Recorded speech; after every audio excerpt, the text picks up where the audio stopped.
The musicians playing next to the calf, a reed trio, blowing a long, slow tune that spoke of island breezes that no longer passed over these shores, kept up their long notes. Before them, a legless string player picked at some kind of lap zither. Trayzn had been standing there watching them for half an hour when Orikan slid up beside him. "I'm surprised you decided to come," said Trayzn. To their right, the calf patrons laughed and chatted.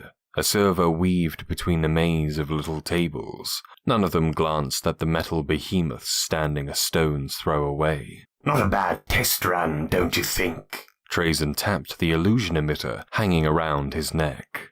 "It does not so much as hide us, as it bends reality around us. Our own little oubliette, like the death marks." "No," sneered Orikan, annoyed at the simplified explanation. "The death marks are in a pocket dimension. I suspect this device merely bends light and dampens sound by interfering with the crude perception inputs in their simian brains." "Not much difference." "There's every difference. It directly counteracts our images imprinting on their conscious minds, yes. But put us in front of a warp sensitive, or if one of these clumsy biologicals bumps into us, and they'll see us well enough. This overly dramatic demonstration is a risk." "Orikan," Trayzn chided. "it was a tactical decision to test the technology. Besides, this is a cultural exchange. Try to enjoy it. Study these people, and you can get a little perspective on the galaxy." "I do not trust technology I haven't built myself." Orikan glanced at the calf with disinterest. "What is this?"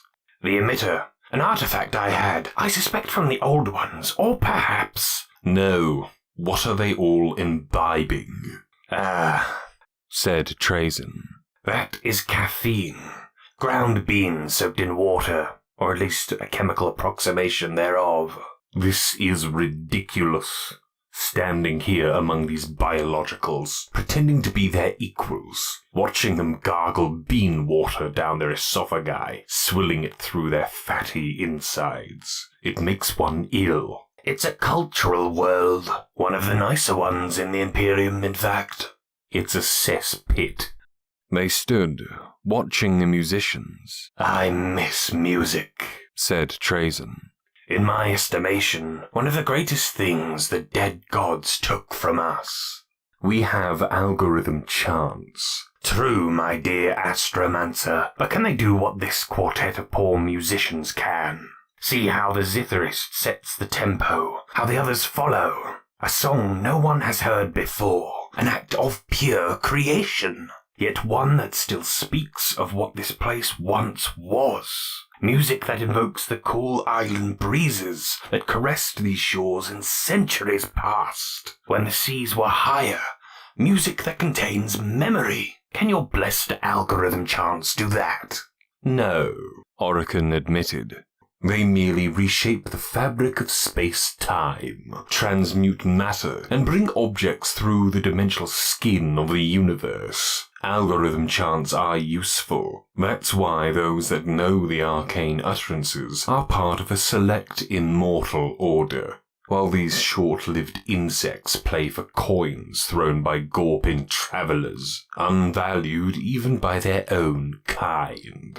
Trayzn gave a performative sigh. "My point, Orikan, is that this place has memory, a sense of its unique history that transcends the millennia. Look at those carved pillars on the Palace of Justice. Marble, but stained yellow, carved like great hunks of lizard bone. The script on these street signs, its shape so reminiscent of Eldari runes. This music, recalling seas and lapping waves long retreated. The shore is 10 leagues from here, you know.